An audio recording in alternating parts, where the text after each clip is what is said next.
ଏହି ଭିଡିଓରେ ଆମେ ବସ୍ତୁଗୁଡ଼ିକର ବାହ୍ୟ ବୈଶିଷ୍ଟ୍ୟ ଓ ଆକୃତି ବିଷୟରେ ଜାଣିବା। ବାହ୍ୟ ବୈଶିଷ୍ଟ୍ୟ ହେଉଛି ଏପରି ଏକ ଧାରଣା ଯାହା ପ୍ରଥମ ଓ ଦ୍ୱିତୀୟ ଶ୍ରେଣୀର ଛାତ୍ରଛାତ୍ରୀମାନଙ୍କୁ ମୁଖ୍ୟତଃ ଶିକ୍ଷା ଦିଆଯାଇଥାଏ।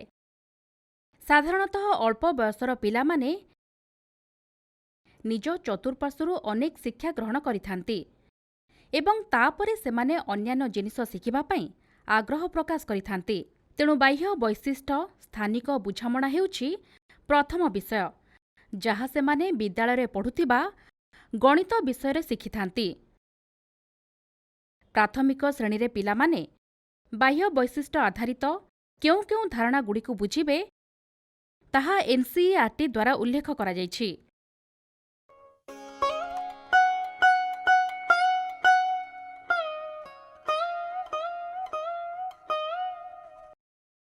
ବାହ୍ୟ କିମ୍ବା ବାହ୍ୟ ବୈଶିଷ୍ଟ୍ୟର ଧାରଣା ଅଳ୍ପ ବୟସରେ ହିଁ ସ୍ପଷ୍ଟ ହୋଇଥାଏ। ଏହା କୁହାଯାଇପାରେ ଯେ ଏହା ଜ୍ୟାମିତିର ମୂଳଦୁଆ ଅଟେ। ଯଦି ସେମାନେ ଏହାକୁ ଅଳ୍ପ ବୟସରେ ବୁଝିଥାନ୍ତି, ତେବେ ଭବିଷ୍ୟତରେ ଜ୍ୟାମିତି ଶିଖିବା ସେମାନଙ୍କ ପାଇଁ ସହଜ ହୋଇଥାଏ। ଛୋଟ ପିଲାମାନଙ୍କୁ ଆମେ ଲକ୍ଷ୍ୟ କଲେ ଜାଣିପାରିବା ଯେ ଛୋଟ ଶିଶୁଟିଏ ପ୍ରଥମେ ନିଜକୁ ଲକ୍ଷ୍ୟ କରେ ଏବଂ ନିଜ ଶରୀରର ହାତ ପାଦ ଉପରେ ନଜର କରେ ଓ ଧୀରେ ଧୀରେ ସେ ଅନ୍ୟମାନଙ୍କୁ ଦେଖିବା ଆରମ୍ଭ କରିଥାଏ। ସେହିଭଳି ସେ କେବଳ ନିଜ ବିଷୟରେ ନୁହେଁ, ସେ ତାର ଚତୁଃପାର୍ଶ୍ୱ ଉପରେ ନଜର ରଖିବା ଆରମ୍ଭ କରିଥାଏ। ସେମାନେ ବିଦ୍ୟାଳୟ ଯିବା ବୟସରେ ପ୍ରବେଶ କରିବା ବେଳକୁ ସେମାନେ ନିଜ ଚତୁଃପାର୍ଶ୍ୱରେ ଥିବା ବସ୍ତୁ ଓ ପରିବେଶ ଜ୍ଞାନ ସହ ପରିଚିତ ହୋଇଥାନ୍ତି ଓ ବିଭିନ୍ନ ଧାରଣାଗୁଡ଼ିକୁ ବୁଝିଥାନ୍ତି। ତଥାପି ଏହା ସେମାନଙ୍କୁ ଏକ ଗଠନମୂଳକ ଢାଞ୍ଚାରେ କେହି ଶିଖାଇ ନଥାନ୍ତି। ତେଣୁ ଆମେ ଗଣିତର ଧାରଣାଗୁଡ଼ିକୁ ଗଠନମୂଳକ ଢଙ୍ଗରେ ଶିଖାଇଥାଉ। ବର୍ତ୍ତମାନ ପରିବେଶ କ'ଣ? ଆମ ପରିବେଶରେ କ'ଣ ସବୁ ଅଛି? ଏହା ରଙ୍ଗ ହୋଇପାରେ, ଆକୃତି କିମ୍ବା ଏହା ସମୁଦାୟ ବିଶୃଙ୍ଖଳା ହୋଇପାରେ। ଯଦି ପିଲାମାନେ ଆକୃତି ଚିହ୍ନଟ କରିପାରିବେ ନାହିଁ, ତେବେ ଏହା ସମସ୍ୟା ହେବ ଏବଂ ପିଲାମାନଙ୍କର ଧାରଣାର ସ୍ପଷ୍ଟୀକରଣ ହୋଇପାରିବ ନାହିଁ। କିନ୍ତୁ ଯେତେବେଳେ ସେମାନେ ବଡ଼ ହୁଅନ୍ତି, ସେମାନେ ଫୁଲକୁ ଦେଖି ତାର ଆକୃତି, ଆକାର ଓ ରଙ୍ଗକୁ ଜାଣିଥାନ୍ତି। ପଶୁର ଗତି ଅଛି ବୋଲି ଜାଣନ୍ତି। ତାର ବିଭିନ୍ନ ଗୁଣଗୁଡ଼ିକ ବିଷୟରେ ଜାଣନ୍ତି। ପରବର୍ତ୍ତୀ ପର୍ଯ୍ୟାୟରେ ଆମେ ବିଦ୍ୟାଳୟରେ ଏହି ସମାନ ଧାରଣା ପିଲାମାନଙ୍କୁ ଦେଇଥାଉ। ଯେତେବେଳେ ପିଲାମାନେ ଏହି ଧାରଣାର ଶିକ୍ଷାଗୁଡ଼ିକୁ ସ୍ପଷ୍ଟ ଭାବରେ ବୁଝିଥାନ୍ତି, ଆମେ ନିଶ୍ଚିତ ହୋଇପାରିବା ଯେ ଏହା ସେମାନଙ୍କର ସଂଖ୍ୟା ଶିକ୍ଷଣ, ମାପ ଓ ଜ୍ୟାମିତି କିମ୍ବା ଅମୂର୍ତ୍ତ ଶିକ୍ଷଣର ମୂଳଦୁଆ ହେବ।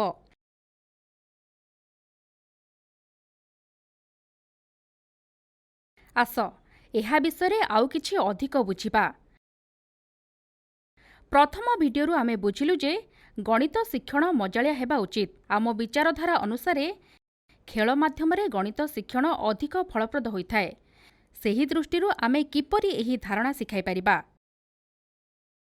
ଶିକ୍ଷଣ ଶିକ୍ଷାଦାନ ସାମଗ୍ରୀ ବ୍ୟବହାର କରି, ଆମର ଶିକ୍ଷଣ ଉପକରଣ ବ୍ୟବହାର କରି ଆମେ ଏହାକୁ ଶ୍ରେଣୀରେ କିପରି ଶିକ୍ଷା ଦେଇପାରିବା, ଆସ ଦେଖିବା।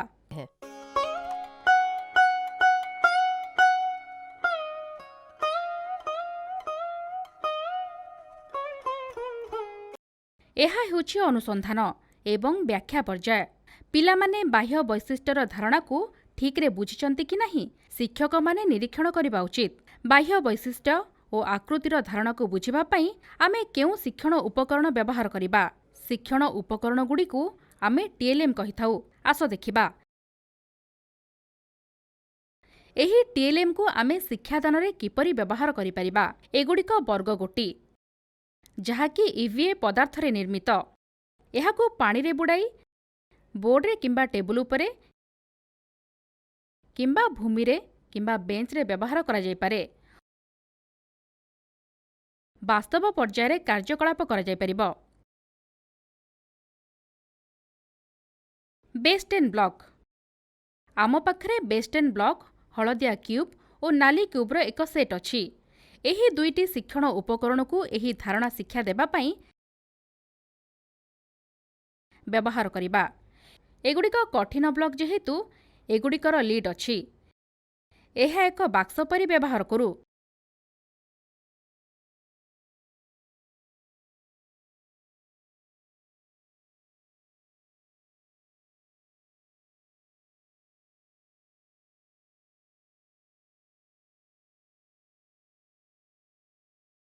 ଆମ ପାଖରେ ବିଭିନ୍ନ ରଙ୍ଗର ଆବାକସ୍ ରିଙ୍ଗ୍ ଅଛି, ଯାହାକୁ ଆମେ ରଙ୍ଗ ଓ ଆକୃତି ଶିକ୍ଷା ପାଇଁ ବ୍ୟବହାର କରୁ। ଏଗୁଡ଼ିକ ଭଗ୍ନ ଆକୃତିର ଏବଂ ଭଗ୍ନ ରେଖା ଭଳିଆ। ଯଦିଓ ମୌଳିକ ଭାବରେ ଏହି ଟିଏଲ୍ଏମ୍ ଗୁଡ଼ିକ ଭଗ୍ନାଂଶ ଶିକ୍ଷାଦାନ ପାଇଁ ବ୍ୟବହୃତ ହୋଇଥାଏ, ଏଠାରେ ଆମେ ଏହାକୁ ସଂଖ୍ୟା ଦେଖାଇ ଆକୃତିର ଧାରଣା ଦେଖାଇବା ପାଇଁ ବ୍ୟବହାର କରୁ। ଆମେ ପିଲାମାନଙ୍କୁ ଆକୃତି ଦେଖାଇଥାଉ ଓ ଏହାକୁ ବ୍ୟବହାର କରି ପିଲାମାନଙ୍କୁ ଶିକ୍ଷା ଦେଇଥାଉ। ବାହ୍ୟ ବୈଶିଷ୍ଟ୍ୟର ଜ୍ଞାନ ଆହରଣ କରିବା ପିଲାମାନଙ୍କ ପାଇଁ ଏକ ବହୁତ ବଡ଼ କଥା। ପ୍ରଥମ ଓ ଦ୍ୱିତୀୟ ଶ୍ରେଣୀ ପିଲାଙ୍କ ପାଇଁ ଏହା ଏକ ବିସ୍ତୃତ ବିଷୟ ଅଟେ, ଯାହାକି ସେମାନଙ୍କର ଆବଶ୍ୟକ ନାହିଁ। ଯାହା ସରଳ ଏବଂ ସହଜ ଉପାୟରେ ଶିକ୍ଷା ଦିଆଯାଇପାରିବ, ତାହା ହିଁ କେବଳ ସେମାନେ ଶିଖିବା ପାଇଁ ସକ୍ଷମ ହୋଇପାରିବେ।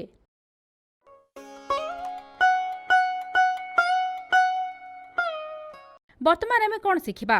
ଭିତର ଓ ବାହାର। ଆମେ ଭିତର ଓ ବାହାରର ଧାରଣା ଶିଖିବା। ଏହି ଧାରଣାକୁ ସେମାନେ ପୂର୍ବରୁ ଦୈନନ୍ଦିନ ଜୀବନରେ, ଯେପରିକି ଘରେ, ବିଦ୍ୟାଳୟ ଇତ୍ୟାଦିରେ ବ୍ୟବହାର କରିଛନ୍ତି। ଯଦିଓ ସେମାନେ ଧାରଣା ବିଷୟରେ ସ୍ପଷ୍ଟ ହୋଇଛନ୍ତି, ତେଣୁ ଆମେ ମଧ୍ୟ ଅବଗତ ହେବା ଉଚିତ ଯେ ପିଲାମାନେ ହିଁ ଧାରଣାର ସ୍ପଷ୍ଟୀକରଣ ପାଇଛନ୍ତି। ବାସ୍ତବ ରୂପେ ଟିଏଲ୍ଏମ୍ ବ୍ୟବହାର କରି ଶିକ୍ଷା ଦିଆଯାଏ। ପ୍ରଥମେ ଆମେ ଟିଏଲ୍ଏମ୍ ବ୍ୟବହାର କରିବା ଶିଖାଇଥାଉ, ତାପରେ ସେମାନଙ୍କୁ ଶିକ୍ଷଣ କାର୍ଯ୍ୟରେ ନିୟୋଜିତ କରିଥାଉ। ଆସ ଦେଖିବା ଏହାକୁ ଆମେ କିପରି କରିବା। କଠିନ ଘନ ଏବଂ ବର୍ଗଗୋଟି ସ୍କୋୟାର କାଉଣ୍ଟର ବ୍ୟବହାର କରି ଗୋଟିଏ କାର୍ଯ୍ୟ କରିବା। ଆସ ଆମେ ପିଲାଙ୍କ ସହ କିପରି କଥା ହେବା। ଆମେ ଗୋଟିଏ ବାକ୍ସ ନେବା। ଏହା ନୀଳ ରଙ୍ଗର ସ୍କୋୟାର କାଉଣ୍ଟର। ଏହି ସ୍କୋୟାର କାଉଣ୍ଟରଗୁଡ଼ିକ କେଉଁଠାରେ ଅଛି? ଏଗୁଡ଼ିକ ବାହାରେ ଅଛି। ଏଗୁଡ଼ିକ ଟେବୁଲ ଉପରେ ଅଛି। ଏଗୁଡ଼ିକ ବାକ୍ସ ଭିତରେ ନା ବାହାରେ ଅଛି? ଏଗୁଡ଼ିକ ବାହାରେ ଅଛି କି? ବର୍ତ୍ତମାନ ପ୍ରତ୍ୟେକକୁ ବାକ୍ସରେ ରଖିବା। ଆମେ ସେଗୁଡ଼ିକୁ ବାକ୍ସ ଭିତରେ ରଖିବା କି? ବର୍ତ୍ତମାନ ସ୍କୋୟାର କାଉଣ୍ଟରଗୁଡ଼ିକ କେଉଁଠାରେ ଅଛି? ସେଗୁଡ଼ିକ ଠିକ୍ରେ ଭିତରେ ଅଛି ତ? ବହୁତ ଭଲ। ବର୍ତ୍ତମାନ ମୁଁ ପ୍ରତ୍ୟେକଙ୍କୁ ନେଉଛି ଏବଂ କୁହ ସେମାନଙ୍କୁ କେଉଁଠାରେ ରଖୁଛି? ବାକ୍ସରେ? ବାକ୍ସର ବାହାରେ? ଠିକ୍ ଅଛି। ଆମେ ଅନ୍ୟ ଉପକରଣ ବ୍ୟବହାର କରି ସମାନ କାର୍ଯ୍ୟକଳାପକୁ ପୁନରାବୃତ୍ତି କରିବା କି? ବର୍ତ୍ତମାନ ଏହି ସବୁ ସାମଗ୍ରୀ ବ୍ୟବହାର କରି ଏହାକୁ କରିବା। ଏସବୁ କ'ଣ? ଏଗୁଡ଼ିକ ହଳଦିଆ ଘନ ଏବଂ ଏହା ଏକ କଠିନ ଘନ। ଏହା ଖାଲି ଅଛି। ଏହାକୁ ଆମେ ବାକ୍ସ ଭାବରେ ବ୍ୟବହାର କରିବା। ବର୍ତ୍ତମାନ ଏଗୁଡ଼ିକ ଭିତରେ ନା ବାହାରେ? ସେଗୁଡ଼ିକ ଠିକ୍ ବାହାରେ। ସେଗୁଡ଼ିକୁ ବର୍ତ୍ତମାନ ବାକ୍ସରେ ରଖିବା। ବର୍ତ୍ତମାନ ଘନଗୁଡ଼ିକ କେଉଁଠାରେ ଅଛି? ହଳଦିଆ ଘନ କେଉଁଠାରେ ଅଛି? କିଛି ବାକ୍ସ ଭିତରେ ଓ କିଛି ବାକ୍ସ ବାହାରେ। ଅଳ୍ପ କିଛି ପିଲାଙ୍କୁ ଡାକି ଏହି କାର୍ଯ୍ୟଟି କରିପାରିବା। କେବଳ ଟିଏଲ୍ଏମ୍ ବ୍ୟବହାର କରି କାର୍ଯ୍ୟଟି କରିବା ତା ନୁହେଁ। ଏହା ସାଧାରଣତଃ ଦୈନନ୍ଦିନ ଜୀବନରେ ବ୍ୟବହୃତ ଅନ୍ୟାନ୍ୟ ସାମଗ୍ରୀ ନେଇ ମଧ୍ୟ କରାଯାଇପାରେ। ଏହି କାର୍ଯ୍ୟ ପାଇଁ ପତ୍ର, ଫୁଲ, ମଞ୍ଜି ବ୍ୟବହାର କରାଯାଇପାରେ। ଆମେ ପିଲାମାନଙ୍କୁ ମଧ୍ୟ ନିଜେ କିଛି ଜିନିଷ ସଂଗ୍ରହ କରି ଆଣିବା ପାଇଁ କହିପାରିବା। ଯାହା ଯେଉଁ ଜିନିଷ ସହଜରେ ଉପଲବ୍ଧ ତାହା ବ୍ୟବହାର କରି ଏହି କାର୍ଯ୍ୟଟିକୁ କରିପାରିବା ଏବଂ ଏହି କାମ ପାଇଁ ପିଲାମାନଙ୍କୁ ମଧ୍ୟ କହିପାରିବା। ଆମେ ଯଦି ପିଲାମାନଙ୍କୁ ଛୋଟ ଏବଂ ରଙ୍ଗୀନ ଖେଳନା ବ୍ୟବହାର କରିବାକୁ ଦେବା, ତେବେ ସେମାନେ ଏହି ଜିନିଷ ଆଣିଦେବା କାର୍ଯ୍ୟଟିରେ ବହୁତ ଖୁସିରେ ଅଂଶଗ୍ରହଣ କରିବେ। ଯେତେବେଳେ ସେମାନେ ନିଜକୁ ଦାୟିତ୍ୱବାନ ବୋଲି ଅନୁଭବ କରନ୍ତି ଏବଂ ନିଜକୁ ସମଗ୍ର ପ୍ରକ୍ରିୟାରେ ସଂଯୋଜିତ କରନ୍ତି, ତେବେ ସେମାନଙ୍କର ମାଲିକସ୍ୱତ୍ୱର ବିକାଶ ହୋଇଥାଏ, ଯାହାଦ୍ୱାରା ସେମାନେ ବହୁତ ଖୁସି ହେବେ। ଆମେ ସେମାନଙ୍କୁ ଏ ଦିଗରେ ଉତ୍ସାହିତ କରିବା ଉଚିତ।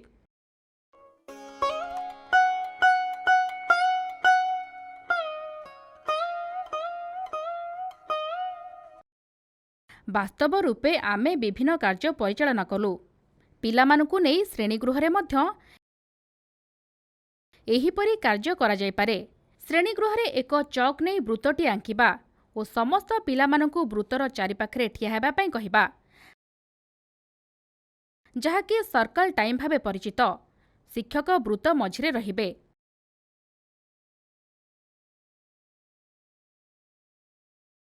ବର୍ତ୍ତମାନ ବୃତ୍ତ ଭିତରକୁ ପିଲାଙ୍କୁ ଡାକିବା। ବୃତ୍ତ ଭିତରକୁ ଗଲେ 2 ଥର କରତାଳି ମାରିବେ। ବର୍ତ୍ତମାନ ସମସ୍ତେ ବାହାରକୁ ଯାଅ। ସେମାନେ ବାହାରକୁ ଯିବେ। ଆମେ ଏହି କାର୍ଯ୍ୟଟି ବାରମ୍ବାର କଲେ ପିଲାମାନେ ବାହାର ଓ ଭିତର ଧାରଣାକୁ ସ୍ପଷ୍ଟ ଭାବେ ବୁଝିପାରିବେ। ଆହୁରି ମଧ୍ୟ ସେମାନେ ନିଜେ ନିଜେ ଏହାକୁ ଉପସ୍ଥାପନ କରିପାରିବେ। ଛୋଟ ପିଲାମାନେ ସେମାନଙ୍କ ଭାବନାକୁ ଅନ୍ୟମାନଙ୍କ ଆଗରେ ପ୍ରକାଶ କରିବା ପାଇଁ ଉତ୍ସାହିତ ହେବେ କିମ୍ବା ଚିତ୍ର ମାଧ୍ୟମରେ ଏହାକୁ ଦେଖାଇବେ। ଆମେ ଶ୍ରେଣୀଗୃହରେ ଏପରି ସୁଯୋଗ ସୃଷ୍ଟି କରିବା ଉଚିତ। ଏହି ଉପାୟରେ ଶିକ୍ଷାଦାନ ପିଲାଙ୍କ ପାଇଁ ଅଧିକ ମଜାଳିଆ ହୋଇଥାଏ। ଭିତର ଓ ବାହାର ପ୍ରସଙ୍ଗଟି କିପରି ଶିକ୍ଷାଦାନ କରାଯାଇପାରିବ ତାହା ଜାଣିଲେ। ବର୍ତ୍ତମାନ ଆସନ୍ତୁ ଏହି ଭିତର ଓ ବାହାର ପ୍ରସଙ୍ଗକୁ ଏକ ନୂତନ ଢଙ୍ଗରେ ଶିଖାଇବା। ଏହା ସହଜ ଓ ଏହା ପାଇଁ କୌଣସି କଠୋର ନିୟମ ନାହିଁ ଯେ ଏହା ଏକ ନିର୍ଦ୍ଦିଷ୍ଟ ଉପାୟରେ କରାଯିବା ଉଚିତ। ଆମର ଅଧିକାଂଶ ଶିକ୍ଷକଙ୍କ ପାଖରେ ସୃଜନଶୀଳତା ଭାବ ରହିଛି। ଶ୍ରେଣୀ ପରିଚାଳନା ପାଇଁ ଶିକ୍ଷକମାନେ ନିଜ ନିଜର ପନ୍ଥା ବାଛିପାରିବେ। ଏହାର ଏକ ଛୋଟ ଉଦାହରଣ ନେବା।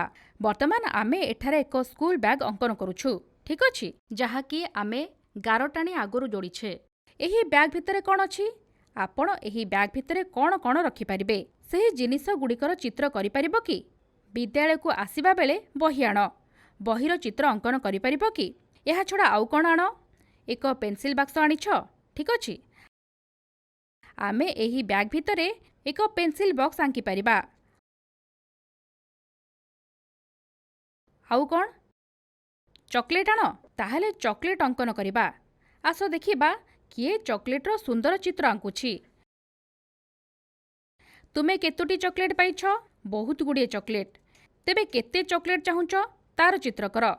ତୁମେ ତୁମର ପାଣି ବୋତଲ କେଉଁଠାରେ ରଖିଛ? ଏଠାରେ ଦେଖ। ପାଣି ବୋତଲକୁ ରଖିବା ପାଇଁ ଏହି ବ୍ୟାଗ୍ର ବାହାରେ ଏକ ପକେଟ୍ ଅଛି। ମୁଁ ଏଠାରେ ପାଣି ବୋତଲ ରଖିଛି। ଏହି ବ୍ୟାଗ୍ରେ ବହି, ପେନ୍ସିଲ ବକ୍ସ ଓ ଚକୋଲେଟ୍ ମଧ୍ୟ ଅଛି। କେବଳ ପାଣି ବୋତଲକୁ ମୁଁ ବାହାରେ ରଖିଛି। ତୁମେ ପାଣି ବୋତଲକୁ କେଉଁଠି ଆଣି ଯୋଗ କରିଲ? ଠିକ୍ ଅଛି, ମୋତେ ଦେଖାଅ। ଆମେ ପିଲାମାନଙ୍କ ପାଇଁ ଅଂଶଗ୍ରହଣର ସୁଯୋଗ ସୃଷ୍ଟି କଲେ ସେମାନେ ଖୁସିରେ ଶିଖିବେ।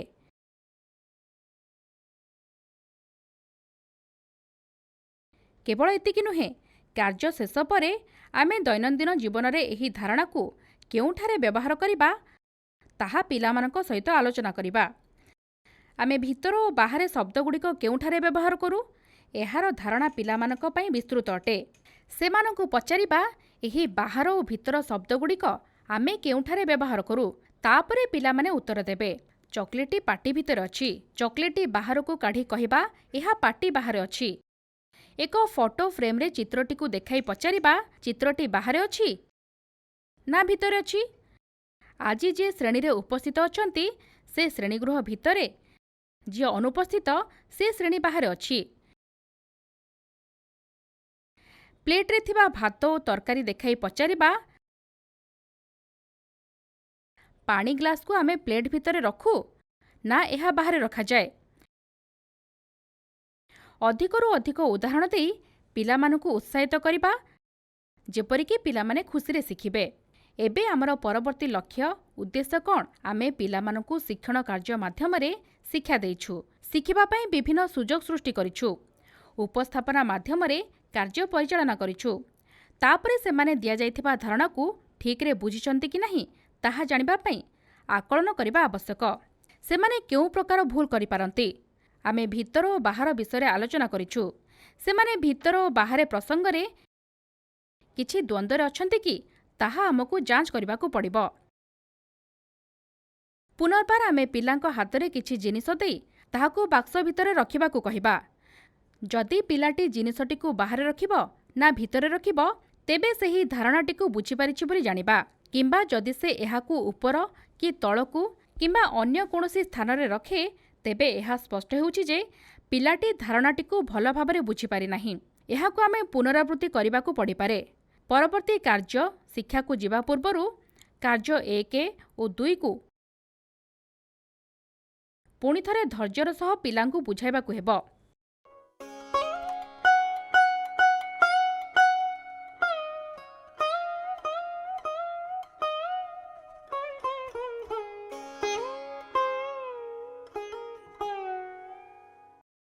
ପରବର୍ତ୍ତୀ ବିଷୟ ହେଉଛି ଉପର ଓ ତଳ। ଆସ ମୋ ପାଖରେ ଥିବା ଏହି ଘନ ବସ୍ତୁକୁ ଦେଖିବା। ମୁଁ ଏହାକୁ ବାକ୍ସ ଭାବରେ ବ୍ୟବହାର କରିବି। ମୋ ପାଖରେ କିଛି ସ୍କୋୟାର କାଉଣ୍ଟର ଅଛି। ମୁଁ ଏହାକୁ ବାକ୍ସ ଉପରେ ରଖୁଛି। ଏଗୁଡ଼ିକ କେଉଁଠାରେ ଅଛି ବୋଲି ପିଲାଙ୍କୁ ପଚାରିବି। ବାକ୍ସ ଉପରେ ଅଛି, ଠିକ୍।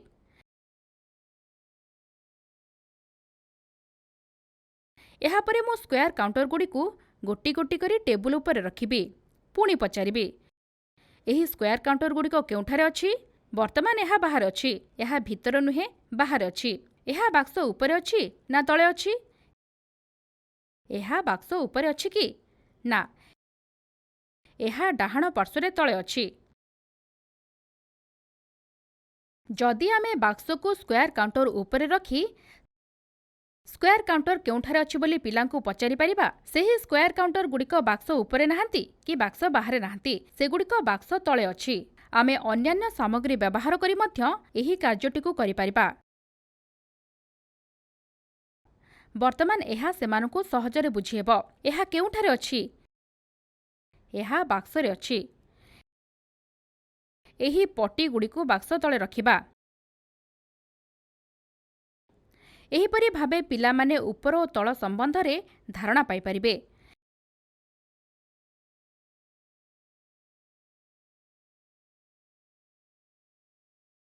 ସେହିଭଳି ଆମ ପାଖରେ ବେସ୍ 10ର ନାଲି ଘନ ଅଛି। ଏହି ଘନରେ ଆମେ କ'ଣ ରଖିବା? କୁହ ଆମେ ସ୍କୋୟାର କାଉଣ୍ଟର ରଖିବା କି? ମୁଁ ଏହାକୁ ରଖିପାରେ, କିମ୍ବା ହଳଦିଆ ଘନ ମଧ୍ୟ ରଖିପାରେ। ଏଗୁଡ଼ିକୁ କେଉଁଠାରେ ରଖିବା? ଏଗୁଡ଼ିକ ବେସ୍ 10 ବ୍ଲକର ନାଲି ଘନ ଉପରେ ରଖିବା। ବର୍ତ୍ତମାନ ମୁଁ ସେଗୁଡ଼ିକର ପ୍ରତ୍ୟେକକୁ ଠିକ୍ ରଖୁଛି। ଆସ ସବୁ ତଳେ ରଖିବା। ବର୍ତ୍ତମାନ ଏହିପରି କାର୍ଯ୍ୟ ଦ୍ୱାରା ସେମାନଙ୍କୁ ଶ୍ରେଣୀରେ ନିୟୋଜିତ କରିପାରିବା। ତଳ ଓ ଉପର ପ୍ରସଙ୍ଗର ଧାରଣାର ଦୃଢ଼ୀଭୂତ ନିମନ୍ତେ ପ୍ରସ୍ତାବିତ କାର୍ଯ୍ୟ ଏହା ହେଉଛି ବିସ୍ତାର ପର୍ଯ୍ୟାୟ।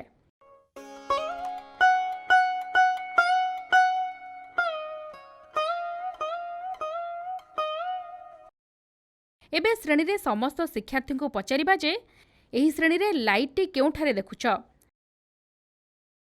ବଲ୍ବଟି ଏଠାରେ ଅଛି ନା ସେଠାରେ? ଏହା ଉପରେ ଏବଂ କାନ୍ଥର ଡାହାଣ ପାର୍ଶ୍ୱରେ ଅଛି। ତାପରେ ପଚାରିବି, ତଳ କହିଲେ କ'ଣ ବୁଝ ପିଲାମାନେ? ତଳେ କ'ଣ ସବୁ ଦେଖୁଛ ବା ଅଛି? ତଳେ ଚଟାଣ ଅଛି।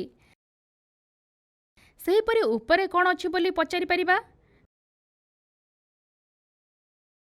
ପିଲାମାନେ ବିଭିନ୍ନ ଉତ୍ତର ଦେବେ।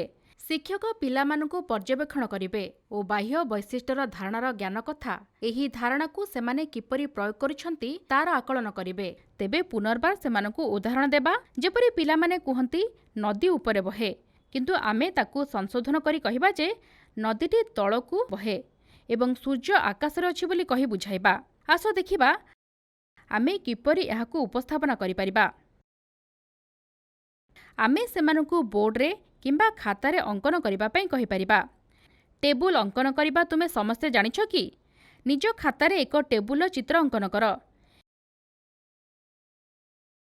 କିଏ ଟେବୁଲ ଉପରେ ବସିବା ଉଚିତ? ମୁଁ ଏକ ବିଲେଇକୁ ଟେବୁଲ ଉପରେ ବସାଇବି।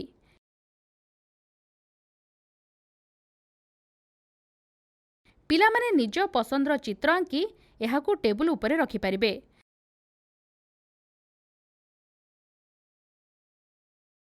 ପିଲାମାନଙ୍କୁ ନିଜ ପସନ୍ଦର ଚିତ୍ର ଅଙ୍କନ କରିବାର ଅନୁମତି ଦିଆଯିବା ଉଚିତ।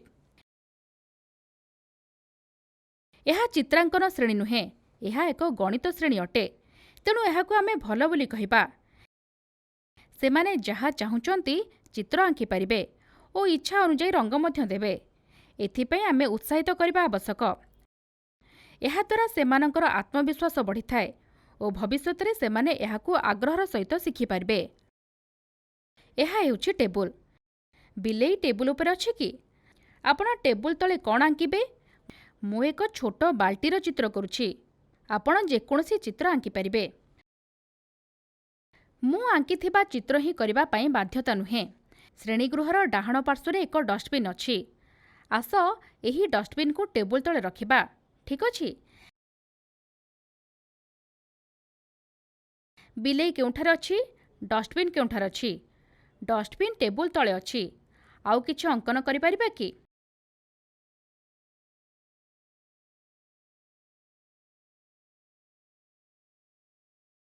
ତାହା ଅଙ୍କନ କର। ପିଲାମାନଙ୍କୁ କଥାବାର୍ତ୍ତା କରିବାର ସୁଯୋଗ ଦିଅନ୍ତୁ। ଏହାଦ୍ୱାରା ଶିକ୍ଷକମାନେ ଜାଣିପାରିବେ ଯେ ସେମାନେ ତଳ ଓ ଉପରର ଧାରଣାକୁ ଭଲରେ ବୁଝିଛନ୍ତି କି ନାହିଁ। ସେମାନେ କଥାବାର୍ତ୍ତା ହୁଅନ୍ତୁ। ଏହି ଧାରଣାକୁ ସେମାନେ ବୁଝିପାରିବେ କି ବୋଲି ଆମେ ପଚାରିବା।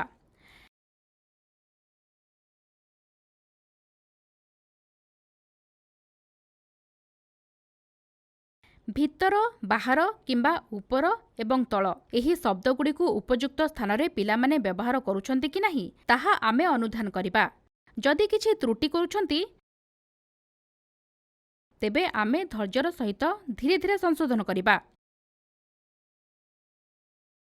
ଆମେ ଦୈନନ୍ଦିନ ଜୀବନରେ ଏହି ଶବ୍ଦଗୁଡ଼ିକୁ କେଉଁଠାରେ ବ୍ୟବହାର କରୁ ବୋଲି ପିଲାଙ୍କୁ ପ୍ରଶ୍ନ ପଚାରିବା।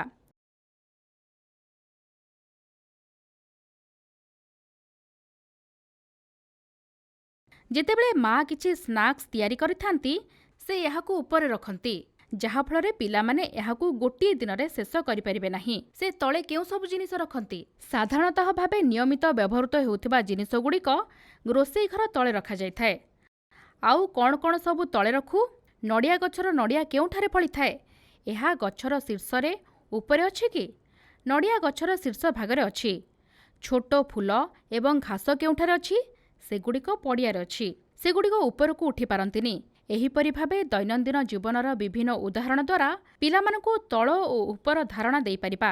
ଯଦି ଆପଣ କିଛି ସମୟ ପାଇଁ ଶ୍ରେଣୀଗୃହ ବାହାରକୁ ପିଲାଙ୍କୁ ନେବାର ଯୋଜନା କରୁଛନ୍ତି କିମ୍ବା ମଧ୍ୟାହ୍ନ ଭୋଜନ ବିରତି ସମୟରେ ପ୍ରାୟତଃ ଏହି ଶବ୍ଦଗୁଡ଼ିକୁ ବ୍ୟବହାର କରିପାରିବା। ଯଦି ପିଲାମାନଙ୍କ ସହିତ କ୍ରମାଗତ ଭାବେ ଏହା ସହିତ ପରିଚିତ କରାଯାଏ, ତେବେ ସେମାନେ ଏହି ଧାରଣାକୁ ଶୀଘ୍ର ଶିଖିପାରିବେ।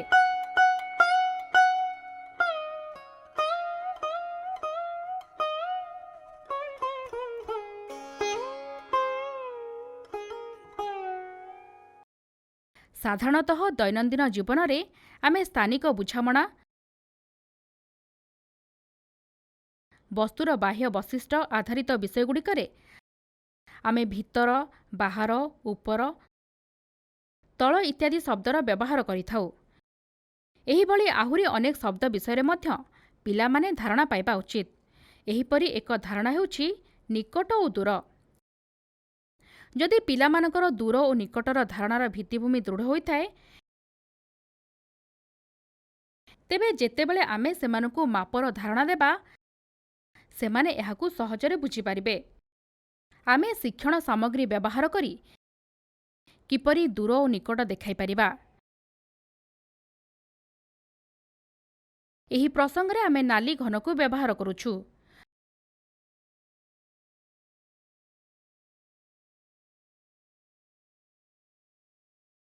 ଆମେ ନାଲି ଘନ ସହ ଅନ୍ୟ କିଛି ପାଖରେ ଥିବା ଜିନିଷକୁ ମଧ୍ୟ ବ୍ୟବହାର କରିବା ଓ କିଛି ଦୂରରେ ଥିବା ଜିନିଷକୁ ବ୍ୟବହାର କରିପାରିବା। ଏହା କ'ଣ ଅଟେ? ଏହା ଏକ ବେସ୍ 10ର ନାଲି ଘନ ଅଟେ। ଏହା ଏକ ନୀଳ ଘନ ଏବଂ ଏହା ହଳଦିଆ ଷ୍ଟ୍ରିପ୍ ଅଟେ। ଏବେ ନାଲି ଘନ ପାଖରେ କ'ଣ ଅଛି? ନୀଳ ଘନ।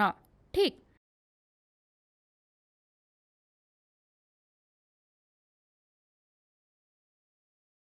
ଏହା ନାଲି ଘନ ନିକଟରେ ଅଛି। ହଳଦିଆ ରଙ୍ଗର ଷ୍ଟ୍ରିପ୍ ନାଲି ଘନ ନିକଟରେ ଅଛି କି? ନା, ଏହା ବହୁତ ଦୂରରେ। ଯଦି ଆମେ ଏହାକୁ ତୁଳନା କରିବା, ଏହା ବେସ୍ 10 ନାଲି ଘନଠାରୁ ବହୁତ ଦୂରରେ ଅଛି। ଆସ ଆଉ ଏକ ବସ୍ତୁ ନେବା। ଏଠାରେ ଆମେ କେଉଁ ରଙ୍ଗ ଦେଖୁଛେ? ଏହା ସବୁଜ ଅଟେ। ଆସ ଏଠାରେ ସବୁଜ ରିଙ୍ଗ୍ ରଖିବା। ମୁଁ ଏଠାରେ ହଳଦିଆ ରିଙ୍ଗ୍ ରଖୁଛି। नाली घन निकटरे कौन रखिले? केउ रिंग रखिले? सबुज रिंग नाली घनर निकटरे अछि। हलदिया रिंग नाली घनठारु बहु दूररे अछि। हलदिया रिंग कहुछि मु काहींकि नाली घनठारु दूररे अछि, मते नाली घन पाखकु निय। टुंग टुंग टुंग एहाकु नाली घन निकटकु आनिब। एहिपरि भाबे पिलामानक सहित खेलिबा। वर्तमान रिंग दुईटी केउठारे अछि? उभय रिंग बेस 10 नाली घन निकटरे अछि। एहिपरि आमे एही सामग्री किंबा अन्यान्य शिक्षण सामग्री व्यवहार करी पिलामानक पई शिक्षण कार्यर योजना करि परिबा। सेहि भली आमे पिलामानकु श्रेणी कार्ୟରେ नियोजित करि परिबा।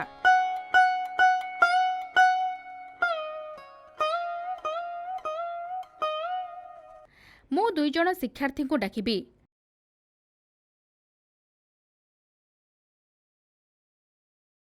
रमेश एठारे ठिया हुओ।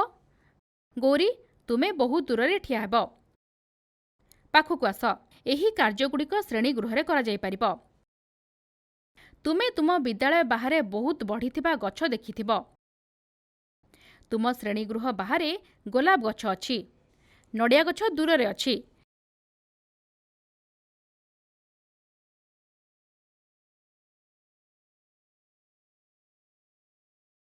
तेबे तुम श्रेणीगृह पाखरे केउ गछटी अछि? पिलामाने गोलाप गछ बोली उत्तर देबे। केउटी श्रेणीगृहठारु दूररे अछि? नडिया गछ बहुत दूररे अछि। एहिपरि आमे पिलामानकु धारणार दृढ़ीकरण करिपारिबा किंबा एहाकु स्क्वायर खातारे चित्र अंकन करी मध्य शिक्षा दिया जाय पारे। आस देखिबा छोट पिलामाने चित्र आंकिबाकु पसंद करंती। पिलामाने चित्रांकनरे भल न होई पारंती। आमे सेमानकु समालोचना करिबा नाही कि बाध्य करिबा नाही। आस श्रेणीगृहरे एक बाक्स रखिबा। सेही बाक्सरे खबर कागजर टुकुड़ा रखिबा। सेही टुकुड़ा गुड़िकु पिलांकु निज खातारे लगाइबा पई कहिबा।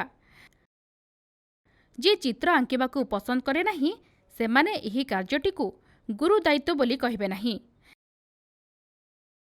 शिक्षकक गालीगुलोजकु सेमाने जदिओ भय करंती नाही, किंतु सेमाने खुशीरे ओ स्वेच्छाकृत भावे शिखिले धारणाकु ठीकरे बुझी पारिबे।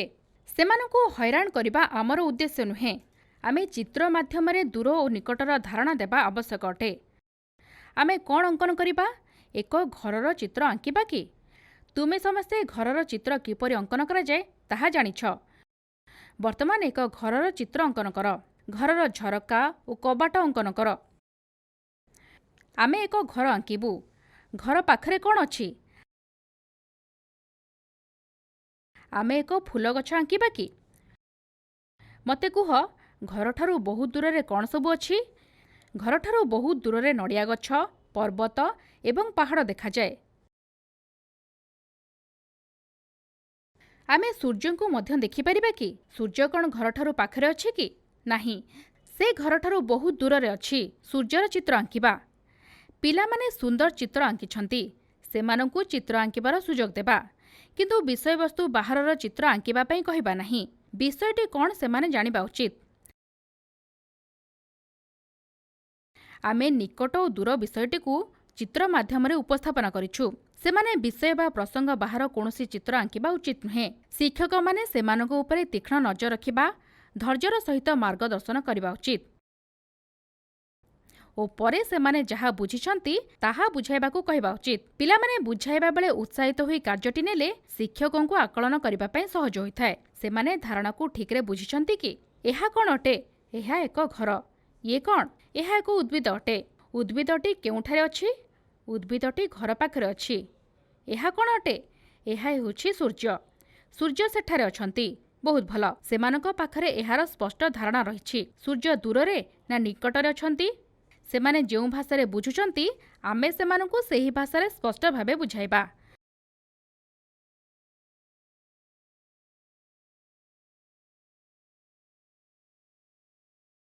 सेहिभଳି दैनन्दिन जीवनरे आमे निकट ओ दूरकु केउठारे व्यवहार करू? पिलामानक सहित कथाबार्ता करंतु। सेमानकु दिल्ली एठारु दूररे ना पाखरे अछि बोली पचारंतु।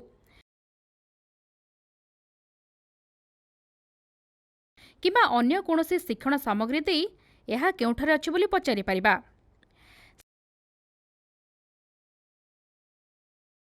ଶ୍ରେଣୀଗୃହରେ ଟେବୁଲ ଉପରେ ଚକ୍ ଖଣ୍ଡଗୁଡ଼ିକର ଏକ ବାକ୍ସ ଅଛି। ଏହି ଚକ୍ ଖଣ୍ଡଗୁଡ଼ିକ ପାଖାପାଖି ଥିବାରୁ ମୁଁ ଏଗୁଡ଼ିକୁ ନେବା ପାଇଁ ସକ୍ଷମ ହେଉଛି। ଡଷ୍ଟରଟିକୁ ଦୂରରେ ରଖିଲେ ଆମେ ପିଲାଙ୍କୁ ଏହା ମୋ ପାଖକୁ ଆଣିପାରିବ କି ବୋଲି ପଚାରିବା। ଯେତେବେଳେ ଡଷ୍ଟର ଆଣିବା ପାଇଁ ଯିବେ ସେତେବେଳେ ଦୂର ଶବ୍ଦଟି ତାଙ୍କ ମନରେ ରହିଯିବ।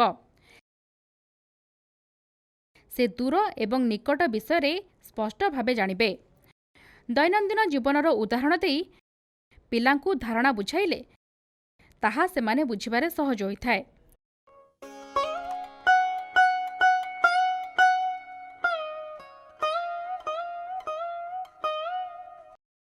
ଶିକ୍ଷଣ ସାମଗ୍ରୀର ବ୍ୟବହାର କରି ବଡ଼ ଓ ଛୋଟର ଧାରଣାର ଶିକ୍ଷାଦାନ। ଆସନ୍ତୁ ବଡ଼ ଓ ଛୋଟର ଧାରଣାକୁ ଶିଖିବା। ମାପ ଶିଖିବା ପାଇଁ ପ୍ରଥମେ ନିକଟ ଓ ଦୂର ଧାରଣାକୁ ମୂଳଦୁଆ ହିସାବରେ ବିବେଚନା କରିଥିଲୁ। ସେହିପରି ବଡ଼ ଓ ଛୋଟର ଧାରଣା ମଧ୍ୟ ମାପ ଶିଖିବା ପାଇଁ ନିହାତି ଆବଶ୍ୟକ। ଆମେ ଶିକ୍ଷଣ ସାମଗ୍ରୀ ବ୍ୟବହାର କରି ଏହି ବିଷୟଟି ବୁଝାଇ ପାରିବା।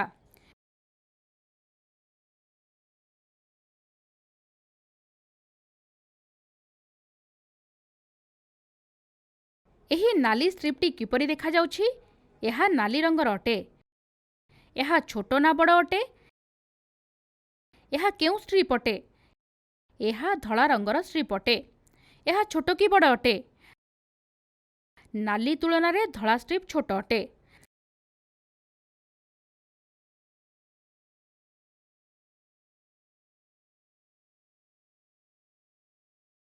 ଆମେ ଦୁଇଟି ଷ୍ଟ୍ରିପ୍କୁ ଭୂଲମ୍ବ ଆକାରରେ ରଖିବା। ତେବେ ନାଲି ଷ୍ଟ୍ରିପ୍ଟି ଲମ୍ବା ଓ ଧଳା ଷ୍ଟ୍ରିପ୍ଟି ଛୋଟ ବୋଲି ଜାଣିପାରିବା। ଏହା ଏକ ଲମ୍ବା ବଡ଼ ଷ୍ଟ୍ରିପ୍ ଓ ଏହା ଏକ ଛୋଟ ଷ୍ଟ୍ରିପ୍ ଅଟେ। ବର୍ତ୍ତମାନ ଆଉ ଜଣକୁ ଏଥିରେ ମିଶାଇବା। ଇଏ କିଏ?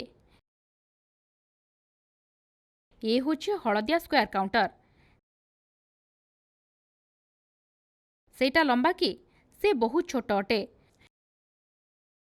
ସେ ଧଳା ରଙ୍ଗଠାରୁ ଛୋଟ ଅଟେ। ଏହା କେତେ ପରିମାଣରେ ଛୋଟ ତାହା ଆମେ ଶିକ୍ଷା ଦେଇପାରିବା।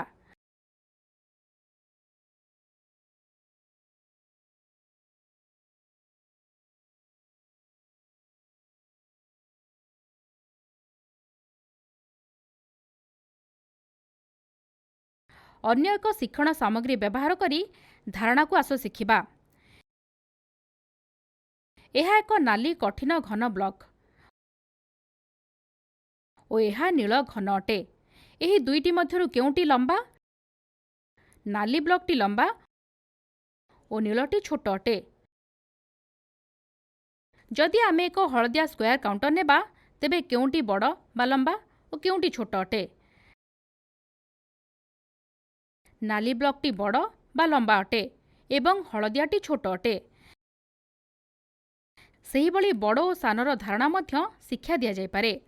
ହଳଦିଆ ଓ ନୀଳ ମଧ୍ୟରୁ ଏହା ବଡ଼ ଓ ଏହା ସାନ ଅଟେ। ନୀଳ ହଳଦିଆ ତୁଳନାରେ ବଡ଼ ଅଟେ। ଏମାନଙ୍କ ମଧ୍ୟରୁ ସବୁଠୁ ବଡ଼ କେଉଁଠି ଓ ସବୁଠୁ ସାନ କେଉଁଠି? ଏହିପରି ଲମ୍ବା ଓ ଛୋଟର ଧାରଣାକୁ ଶିଖାଯାଇପାରିବ।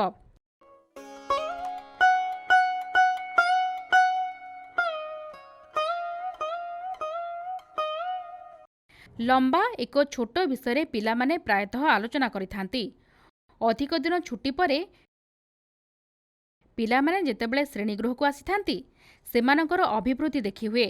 ଶିକ୍ଷକ ଯେତେବେଳେ ତୁମେ ଲମ୍ବା ଡେଙ୍ଗା ହୋଇଛ ବୋଲି କୁହନ୍ତି ସେତେବେଳେ ପିଲାମାନେ କୁହନ୍ତି ମୁଁ ତାଠାରୁ ଡେଙ୍ଗା ଲମ୍ବା ହୋଇଯାଇଛି। ଆଗରୁ ସେ ମୋଠାରୁ ଲମ୍ବା ଥିଲା। ସେମାନେ ଏପରି କୁହନ୍ତି କି? ସେହିପରି ଶିକ୍ଷଣ କାର୍ଯ୍ୟ ଶ୍ରେଣୀଗୃହ ମଧ୍ୟରେ ମଧ୍ୟ କରାଯାଇପାରେ। କାହାର ପେନ୍ସିଲ୍ ଲମ୍ବା ଅଟେ? ଏପରି ପଚାରିବା ପରିବର୍ତ୍ତେ ଆମେ ସମସ୍ତ ପିଲାଙ୍କୁ ନିଜ ନିଜର ପେନ୍ସିଲ୍ ବାହାର କରିବାକୁ କହିବା ଓ ନିଜ ନିଜ ପେନ୍ସିଲ୍ ମଧ୍ୟରେ ତୁଳନା କରିବାକୁ କହିବା। କାହାର ପେନ୍ସିଲ୍ ସବୁଠୁ ଲମ୍ବା ଓ କାହାର ସବୁଠୁ ଛୋଟ ବୋଲି ପଚାରିବା।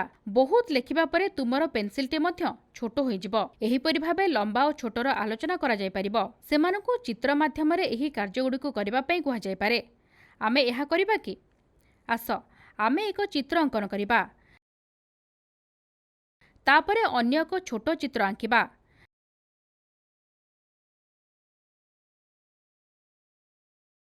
ତାପରେ ପିଲାମାନଙ୍କୁ କହିବା ଯେଉଁ ଚିତ୍ରଟି ଲମ୍ବା ଅଛି ସେଥିରେ ରଙ୍ଗ ଦିଅ। छोट चित्ररे रंग पूरण कर नाही। पिलामाने रंग विषय अवगत अटंती, तेणु सेमानकु निज पसंदर रंगरे चित्रंकु रंग करबाकू कहिबा। वर्तमान सेमाने रंग देउछंती कि? शिक्षक श्रेणी रे बुली बुली देखिपारे। जदि कौनसी पिला छोट चित्ररे रंग देउछि ताहाले आमे बुझिबा जे पिलाटी लंबा और छोट विषय बुझी नाही। शिक्षक पुनर्बार सेमानकु शिक्षा देबे। देख, एहा होछि लंबा, तेणु आमे लंबा को रंग देबा। एही सबु काम चालुथिबा समय रे समांतराल भावे आमे पिलामानंकर मूल्यांकन करि परिबा। एहा परिवर्ते पिलामाने निज पसंदर चित्र जेपरिक कौनसी लंबा पशु किंबा सापर चित्र अंकन करी सेथिरे रंग करि परिबे। सबुकिछि लंबा हेबा जरूरी नुहे। एहा भूमि सहित समांतराल किंबा बहुत लंबा होई पारे। एठारे एक लंबा साप अछि। एंडुओ लंबा ना साप? साप लंबा। एंडुओ क्षुद्र बा छोट अटे। वर्तमान सेही भली काहार लंबा केस अछि एहीपरि मजालिया ढंगरे आमे शिखि पारिबा।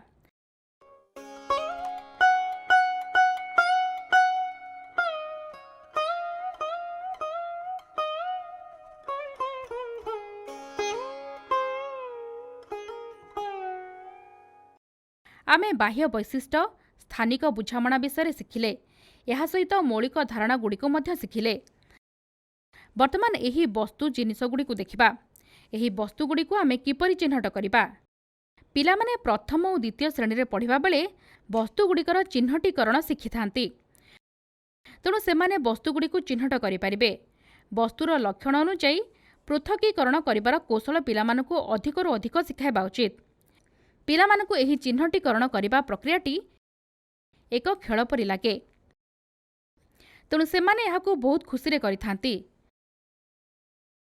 खेलिबा समय एही धारणा गुड़िको सेमाने स्पष्ट भाबरे बुझिथांती। आस एबे देखिबा।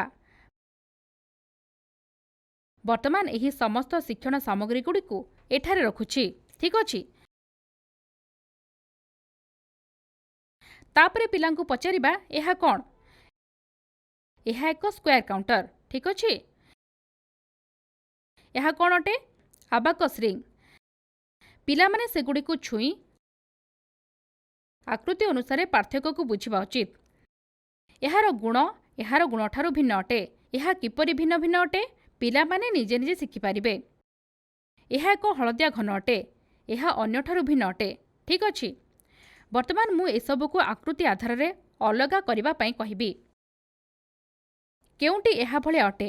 एहा अन्यठारु किपरि भिन्न बोली अनुभव करुछ? केउंटी एही आकृतिर केउंटी एही आकारर सेमानको अलगा करी रख। आस सबु वस्तु को गोटे पार्श्व रे रखिबा। स्क्वायर काउंटर गुड़िको एठारे रखिबा। ए सबुको एकाठी रखिबा। ठीक सेही भली हलदिया घनको मध्य गोटे पार्श्व रे रखिबा। एबे देखिबा किछि पिला प्रणाली भाबे कार्य करंती। सेमाने अति सावधानतार सहित समस्त कार्य को क्रमान्वय करिथांती। आउ केतक पिला अनियमित भावे कार्य करंती। सेमाने जेकोनोसी वस्तु उठाई नै अन्य गुड़िकठारु ताहाकु पृथक करिथांती। जहाँ भी हेउ एहा ठीक अटे। आमे सेमानको कोनोसी गोटिए उपाय अवलंबन करी पृथक करिबा पई बाध्य करिबा नाही। परिशेष रे सेमाने आकृतिर वैशिष्ट्य गुड़िको बुझिबा उचित। वैशिष्ट्य आधार रे सेमाने पृथकीकरण करिबा उचित। सेमाने आवश्यक समय नियंतु। सेमानको निजर अभिव्यक्त प्रकाश करिबार सुजोग देबा। ओहो एहा हलदिया, एहा नाली, मु नील रंग पसंद करे। मु प्रथमे नील रंग को रखुछि। परस्पर सह आलोचना करी सेमाने खुशी रे आकृति गुड़िक पृथक करिबे। सेमानको ताहा करिबाकु दियंतु। सेमानको उत्साहित करंतु। जदि एही कार्यटी सठिक भाबरे करा जाय थाए तेबे बहुत भल बोली कहंतु। एही परि भाबे विभिन्न शिक्षण कार्य करा जाय पारे। सेही भली सकाळर प्रार्थना सभा परे आमे पिलामानकु किछि पत्र, फूल, छोट पत्थर संग्रह करिबा पई कहि परिबा। जेपरिक सेमाने कोनोसी पत्थर द्वारा आघात न हुअंती सेगुड़िको एकाठी रखिबा। कंचा पणस मंजी और तेंतुली मंजी मध्य संग्रह करी श्रेणीगृह एक बाक्सरे रखिपारिबा और सेही वस्तुगुड़िको गणित शिक्षादान समय व्यवहार करिपारिबा। सेगुड़िको पृथक पृथक करी मध्य रखा जाय परिबो। समस्त मंजी को गोटे पार्श्व रे रखिबा।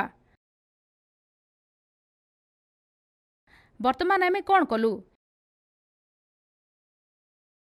ଏହି ବସ୍ତୁର ଆକୃତିକୁ ଆଧାର କରି ଆମେ ସେଗୁଡ଼ିକୁ ଅଲଗା କରିଦେଲୁ। ଏବେ ଏହି ସମାନ କାର୍ଯ୍ୟ ଅନ୍ୟ ଏକ ଭିନ୍ନ ଉପାୟରେ କରିପାରିବା।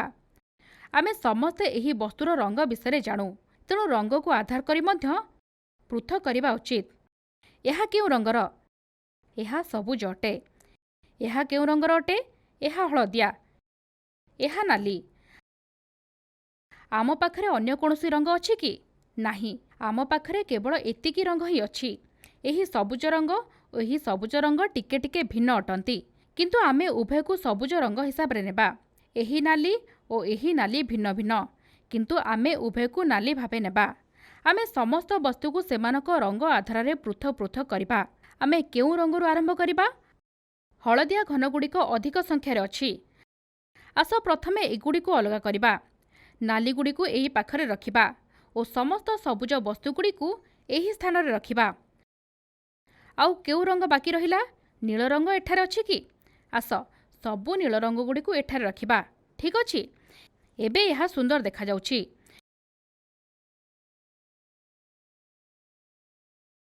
ପୂର୍ବରୁ ସବୁ ରଙ୍ଗଗୁଡ଼ିକ ମିଶି ହୋଇଯାଇଥିଲା। ବର୍ତ୍ତମାନ ଆମେ ସବୁ ରଙ୍ଗକୁ ଭଲ ଭାବେ ପୃଥକ୍ କରିଲୁ। ପିଲାମାନଙ୍କ ପାଇଁ ସମ୍ମିଶ୍ରଣ ଓ ପୃଥକୀକରଣ କଷ୍ଟ ଶବ୍ଦ ଅଟେ। ଏହା କେବଳ ଶିକ୍ଷକଙ୍କ ବୁଝିବା ପାଇଁ। ପିଲାମାନେ ବୁଝିପାରୁଥିବା ଭାଷାରେ ଆମେ ସେମାନଙ୍କୁ ଅଲଗା ଅଲଗା କରିବା ପାଇଁ କହିପାରିବା।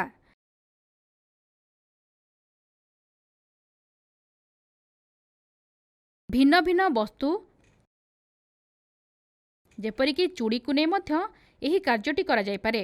ଏକା ରଙ୍ଗ ଭଳିଆ ଚୁଡ଼ିକୁ ଗୋଟିଏ ପାର୍ଶ୍ୱରେ ରଖିବା ପାଇଁ ଆମେ ପିଲାଙ୍କୁ କହିପାରିବା। ଆମେ ପିଲାଙ୍କୁ ଏଭଳି ଖେଳ ମାଧ୍ୟମରେ ଶିଖାଇପାରିବା। ଏହାପରେ ବସ୍ତୁଗୁଡ଼ିକର ଆକୃତିକୁ ନେଇ ତୁଳନା କରିବା, କିନ୍ତୁ ମାପ କରିବା ନାହିଁ। ପିଲାମାନେ ମାପ କରିବା ପର୍ଯ୍ୟାୟ ଏପର୍ଯ୍ୟନ୍ତ ଶିଖି ନାହାନ୍ତି, କିନ୍ତୁ ସେମାନେ ବସ୍ତୁଗୁଡ଼ିକୁ ଦେଖି ଛୁଇଁ ଜାଣିପାରିବେ ଯେ ଏହା ବଡ଼, ଏହା ସାନ, ଏହା ଲମ୍ବା ଓ ଏହା ଛୋଟ। ଏହା ସେମାନଙ୍କର ମନରେ ରହିଯାଇଥାଏ ଓ ଧାରଣାକୁ ଠିକ୍ ବୁଝିଥାନ୍ତି। ଏଥିପାଇଁ ଆସ ଆମେ କିଛି କାର୍ଯ୍ୟ କରିବା। ଏହା ହଳଦିଆ, ଏହା ଧଳା ଅଟେ, ଏହା ସବୁଜ ଏବଂ ଏହା ନୀଳ। ସେଗୁଡ଼ିକ ସମାନ ଆକାରର କି? ସେମାନେ ସମସ୍ତେ ବଡ଼ କି? ଏ ସମସ୍ତ ଛୋଟ କି? ଠିକ୍ ନା? ସେମାନେ ଭିନ୍ନ ଭିନ୍ନ ଅଟନ୍ତି। ଏହା ସବୁଠାରୁ ବଡ଼ ଅଟେ।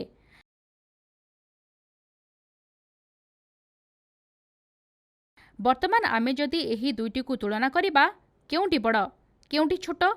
ଏହା ବଡ଼ ଅଟେ ଓ ଏହା ସାନ ଅଟେ। ଏହା ଆମେ ପୂର୍ବରୁ ଦେଖିଛେ। ଯଦି ଆମେ ଏହାକୁ ନେବା, କେଉଁଟି ସାନ ଅଟେ? ହଳଦିଆ ନୀଳଠାରୁ ସାନ ଅଟେ। ଏହି ଦୁଇଟି ନୀଳଠାରୁ ସାନ ଅଟେ।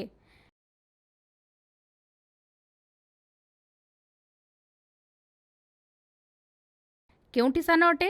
ଏହାଠାରୁ ଏହା ବଡ଼ ଅଟେ। ଏହା ଅନ୍ୟ ଦୁଇଟି ଅପେକ୍ଷା ବଡ଼ ଅଟେ। ବର୍ତ୍ତମାନ କେଉଁଠି ସବୁଠାରୁ ବଡ଼ ଅଟେ? କହିପାରିବ କି? ଏହା ସବୁଠାରୁ ବଡ଼ ଅଟେ। କେଉଁଠି ସବୁଠାରୁ ସାନ ଅଟେ? ଏହା କି? ନୁହେଁ, ଏହା ସବୁଠାରୁ ସାନ। ଏହି ଦୁଇଟି ମଧ୍ୟରୁ କେଉଁଟି ସାନ? ଏହା କି? ନା, ଏହା। ଉଭୟ ସମାନ ଆକାରର। ଠିକ୍ ଅଛି। ଏ ଦୁଇଟି ଯେହେତୁ ସମାନ, ଆମେ ଏଥିରୁ ଗୋଟିଏ ଏକ ପାର୍ଶ୍ୱରେ ରଖିବା। ଏହା ସବୁଠାରୁ ସାନ ଏବଂ ଏହା ସବୁଠାରୁ ବଡ଼ ଅଟେ। ଏହିପରି ଭାବେ ପର୍ଯ୍ୟବେକ୍ଷଣ ମାଧ୍ୟମରେ ଆମେ କିପରି ବସ୍ତୁଗୁଡ଼ିକୁ ତୁଳନା କରିପାରିବା, ତାହା ପିଲାମାନଙ୍କୁ ଶିକ୍ଷା ଦିଆଯାଇପାରିବ।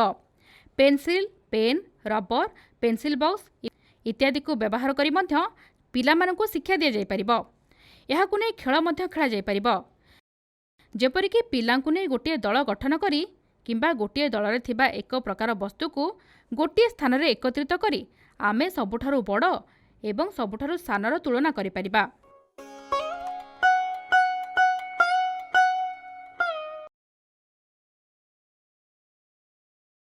ଏହି ଧାରଣାର ଆଧାରରେ ଆମେ ଆଉ ଏକ ବିଷୟ ପଢ଼ିବା, ଯାହା ହେଉଛି ଗଡ଼େଇବା ଓ ଘୋଷାଡ଼ିବା। ଏହାକୁ ମଧ୍ୟ ଶିକ୍ଷଣୀୟ କାର୍ଯ୍ୟ ମାଧ୍ୟମରେ ଶିକ୍ଷା ଦିଆଯାଇପାରେ। ଏହା ଏକ ଗୁରୁତ୍ୱପୂର୍ଣ୍ଣ ଧାରଣା ଅଟେ। ଏଥିରେ ପିଲାମାନେ ବସ୍ତୁଗୁଡ଼ିକୁ ନିକଟରୁ ନିରୀକ୍ଷଣ କରିବେ। ଏହା ପ୍ରଥମ ଓ ଦ୍ୱିତୀୟ ଶ୍ରେଣୀରେ ପିଲାଙ୍କୁ ଦିଆଯାଉଥିବା ଏକ ଗୁରୁତ୍ୱପୂର୍ଣ୍ଣ ଧାରଣା ଅଟେ। ଏଥିରେ ପିଲାମାନେ ଜ୍ୟାମିତିର ମୌଳିକ ନୀତିଗୁଡ଼ିକୁ ଖେଳ ମାଧ୍ୟମରେ ଶିଖିଥାନ୍ତି। ସେମାନେ ଜ୍ୟାମିତିର ମୌଳିକ ନୀତିଗୁଡ଼ିକୁ ପର୍ଯ୍ୟବେକ୍ଷଣ କରିଥାନ୍ତି। ଏବେ ଦେଖିବା ଏହା କିପରି ପିଲାମାନଙ୍କୁ ଶିକ୍ଷା ଦିଆଯାଇପାରେ।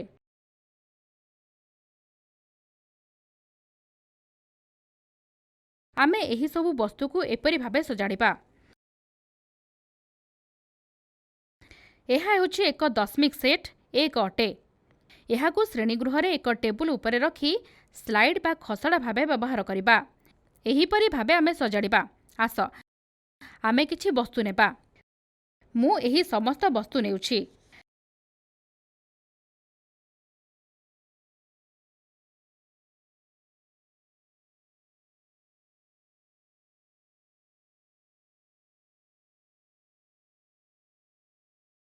ବର୍ତ୍ତମାନ ମୁଁ ଆପଣଙ୍କୁ ଏଠାରେ ଦେଖାଉଛି। ଏହା ଗଡ଼ୁଛି, ଠିକ୍? ଯଦି ଆମେ ଏହାକୁ ଏପରି ଛାଡ଼ିଦେବା, ଏହା ଚକ ଭଳି ପଡ଼ିବ, ଠିକ୍? ଏହାକୁ ଏହି ଗତିକୁ ଆମେ ଗଡ଼ିବା ବୋଲି କହିବା। ସେହିଭଳି ଯଦି ଏହା ଏପରି ଗତି କରେ, ଏହାକୁ ଆମେ ଘୋଷାଡ଼ିବା କହିବା।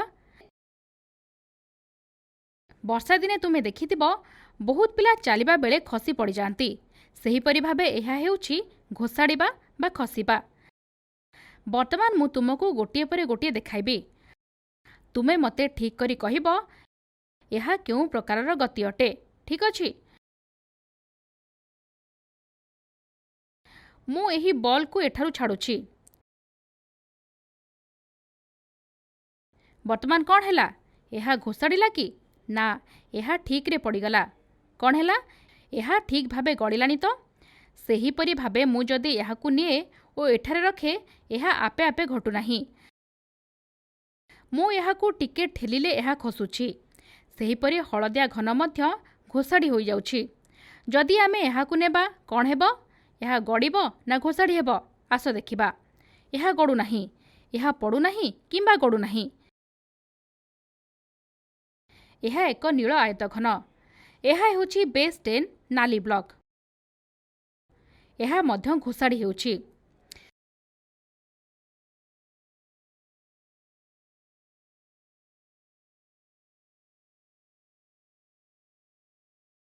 ଆସ ଆମେ ଏହାକୁ ଆଉଥରେ କରିବା।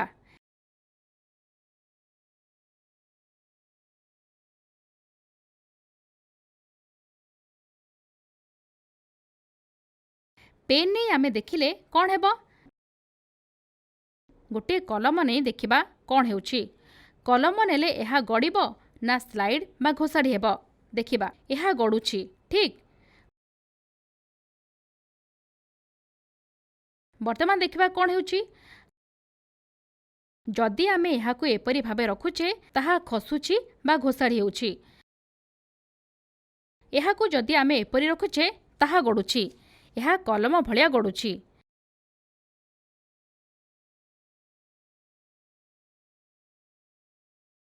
ଏହାର ପାର୍ଶ୍ୱଗୁଡ଼ିକ କଲମ ସହିତ ସମାନ କି? ଏହି ବସ୍ତୁକୁ ଯଦି ଆମେ ଭୂଲମ୍ବ ଭାବେ ରଖିବା, ତେବେ ଏହା ସ୍ଲାଇଡ୍ କରୁଛି ବା ଘଷି ହୋଇଯାଉଛି। ଏବଂ ଯଦି ଆମେ ଏହାକୁ ଭୂ ସମାନ୍ତର ଭାବେ ରଖିବା, ତେବେ ଏହା ଗଡ଼ୁଛି। ଏହିପରି କାହିଁକି ହେଉଛି? ଏହାର ପୃଷ୍ଠ ସମତଳ, ତେଣୁ ଏହା ଘୋଷାଡ଼ିବ।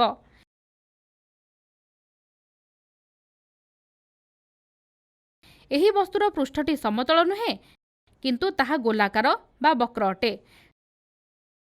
ତେଣୁ ଏହା ଗଡ଼ିଗଲା। ଏହି ବସ୍ତୁର କ'ଣ ବିଶେଷତ୍ୱ ରହିଛି? ଏହା ଏକ ବିଶେଷ ପ୍ରକାର ବସ୍ତୁ ଅଟେ। ଯଦି ଆମେ ଏହି ବସ୍ତୁକୁ ଏପରି ଭାବରେ ରଖୁଛୁ, ଏହା ଗଡ଼ୁଛି। ଏବଂ ଏହି ବସ୍ତୁକୁ ଆମେ ଯଦି ଏପରି ରଖୁଛେ, ତାହା ଘୋଷାଡ଼ି ହେଉଛି।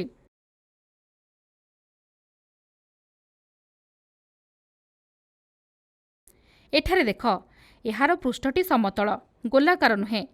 ଯେତେବେଳେ ଆମେ ସମତଳ ପାର୍ଶ୍ୱକୁ ରଖୁ, ଏହା ସ୍ଲାଇଡ୍ ହୁଏ। ଯେତେବେଳେ ଗୋଲାକାର ପୃଷ୍ଠକୁ ରଖୁ, ଏହା ଗଡ଼ିଯାଏ।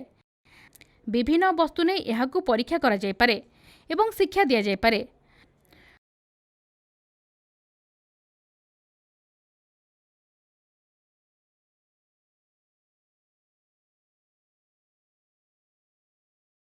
ଧରାଯାଉ ଆମେ ଏହି ନୂଆ ବସ୍ତୁଟିକୁ ନେଉଛେ। ଏହି ଧଳା ବସ୍ତୁକୁ ଦେଖ। ପିଲାମାନେ, ଏହା କିପରି ଅଛି? ଏହା ଗଡ଼ିବ ନା ଘୋଷାଡ଼ି ହେବ? ପିଲାମାନେ ଏହାକୁ ଦେଖିବେ ଏବଂ ଏହି ବସ୍ତୁରେ କୌଣସି ଗୋଲାକାର ପୃଷ୍ଠ ନାହିଁ ବୋଲି କହିବେ। ଏହା ଗୋଲାକାର ନୁହେଁ, ତେଣୁ ଏହା ଗଡ଼ିବ ନାହିଁ। ଏହା ଘୋଷାଡ଼ି ହେବ। ଯଦି ଆମେ ପେନ୍ସିଲ୍ ନେବା, ତେବେ କ'ଣ ହେବ?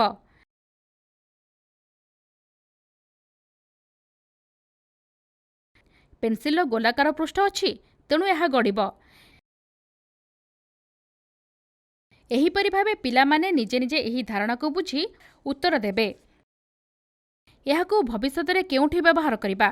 ଭବିଷ୍ୟତରେ ପିଲାମାନେ ଜ୍ୟାମିତିର ସମତଳ ପୃଷ୍ଠ ଓ ଅସମାନ ପୃଷ୍ଠ ଆଧାରିତ ସମସ୍ୟାର ସମାଧାନ କରିବା ସମୟରେ ଏହି ଜ୍ଞାନ ବହୁତ ଉପଯୋଗୀ ହେବ। ବସ୍ତୁର ବାହ୍ୟ ବୈଶିଷ୍ଟ୍ୟ ଏକ ସହଜ ବିଷୟ ହୋଇଥିବାରୁ ପ୍ରଥମ ଓ ଦ୍ୱିତୀୟ ଶ୍ରେଣୀର ପିଲାମାନଙ୍କ ଉପରେ ଏହା କୌଣସି ଚାପ ପକାଇବ ନାହିଁ। ଏହାକୁ ସେମାନେ ଶୀଘ୍ର ଶିଖିଯିବେ।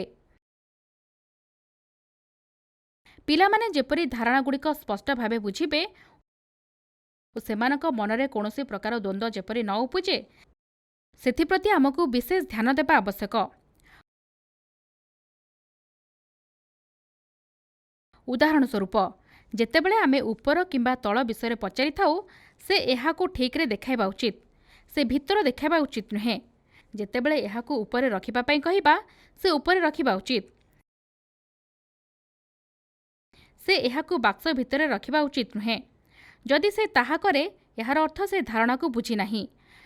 ଯଦି ପିଲାମାନେ ପ୍ରଥମ ଓ ଦ୍ୱିତୀୟ ଶ୍ରେଣୀର ଏହି ଧାରଣାକୁ କୌଣସି ଦ୍ୱନ୍ଦ୍ୱ ବିନା ବୁଝି ଯାଇଥାନ୍ତି, ତେବେ ଶିକ୍ଷକମାନଙ୍କ ପାଇଁ ଅନ୍ୟ ପାଠ ପଢ଼ାଇବା ବା ଶିକ୍ଷା ଦେବା ସହଜ ହୋଇଥାଏ। ଯଦିଓ ପିଲାମାନେ ଶୀଘ୍ର ଶିଖିଥାନ୍ତି, ଆମେ ବିଭିନ୍ନ ପ୍ରକାର ଶିକ୍ଷଣ ସାମଗ୍ରୀ ବ୍ୟବହାର କରି କିପରି ବସ୍ତୁର ବାହ୍ୟ ବୈଶିଷ୍ଟ୍ୟକୁ ଶିଖାଯାଇପାରିବ, ତାହା ଜାଣିଲେ। କେବଳ ଏତିକି ନୁହେଁ, ସହଜରେ ଉପଲବ୍ଧ ସାମଗ୍ରୀ ବ୍ୟବହାର କରି କିପରି ଶିକ୍ଷାଦାନ କରାଯାଇପାରିବ, ତାହା ମଧ୍ୟ ଶିଖିଲେ। ଆପଣମାନେ ନିଶ୍ଚିତ ନିଜର ସୃଜନଶୀଳତାକୁ ବ୍ୟବହାର କରି ଭଲରେ ଶିକ୍ଷାଦାନ କରିବେ ବୋଲି ମୁଁ ନିଶ୍ଚିତ ଅଟେ। ଧନ୍ୟବାଦ।